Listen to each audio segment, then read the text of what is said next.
What if everything you've been told about cancer is only part of the story? What if the real question isn't just how to destroy it, but how it survives in the first place? And what if some of the biggest answers have been hiding in plain sight, ignored, misunderstood, or simply not profitable enough to explore? Think about this for a second. Why does cancer grow so aggressively in some people, but stay silent in others? Why does it come back even after powerful treatments? And why does it seem to adapt almost like it's learning? Here's where things get interesting. Inside your body, every single cell is designed to follow rules. Grow when needed, stop when told, die when damaged. But cancer, it breaks every single one of those rules. It doesn't just grow, it invades. It doesn't just survive, it adapts. It doesn't just exist, it competes, almost like something fighting for territory.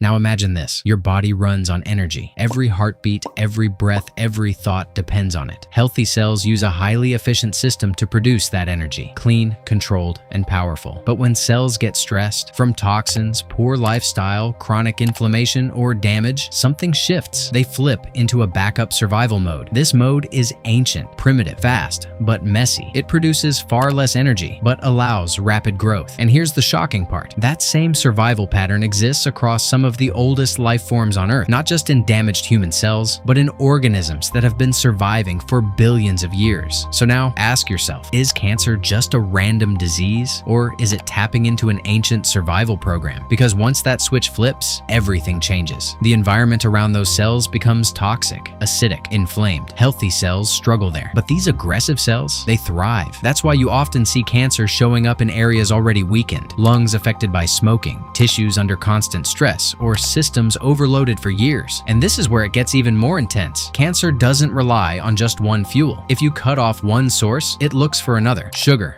amino acids, even alternative energy pathways. It adapts fast. That's why a single approach rarely works long term. It's like trying to stop a fire while it keeps finding new things to burn. Now think about your immune system for a second. It's not weak. It's actually one of the most powerful defense systems ever created. You have specialized cells whose only job is to hunt down and destroy abnormal cells. They're fast, they're precise, and they're constantly working, even when you don't notice. But here's the problem. Cancer is smart enough to hide. It sends signals that basically say, don't attack me, and your immune system gets confused. So the real battle isn't just about killing cancer, it's about exposing it. Because the moment your immune system clearly sees the threat, everything changes. And this is where lifestyle starts playing a bigger role than most people realize. Think about it. When was the last time you prioritized deep sleep? When was the last time your body actually got a break from constant eating? When was the last time you moved your body with intention? Because things like sleep, fasting, movement, and proper nutrient levels don't just make you feel better. They directly influence how strong your internal defense system is. And here's something most people don't think about. Your body is always balancing between growth and repair. If you're constantly feeding, constantly stressed, constantly inflamed, you're stuck in growth mode. But real healing, that happens when your body gets a chance to reset. Now let me ask you something. If cancer can adapt, shouldn't your strategy adapt too? Instead of relying on just one method, what if the real power comes from combining approaches, changing environments, shifting fuel sources, strengthening internal defenses? Because when you hit something from multiple angles, it has a much harder time surviving. And that's the mindset shift most people miss. It's not just about fighting something, it's about changing the conditions that allow it to exist. If this is opening your eyes even a little, hit like and make sure you're subscribed, because what you're about to learn next could completely change how you see your body. Here's the truth. Your body isn't helpless. It's not broken. It's constantly trying to protect you, even when things go wrong. The real question is, are you giving it what it needs to win? Because once you understand how survival works at the deepest level, you stop feeling powerless and start making smarter, stronger decisions. And in the next part, you're going to discover exactly how everyday choices, what you eat, when you eat, and how you live can either feed the problem or slowly take away its advantage.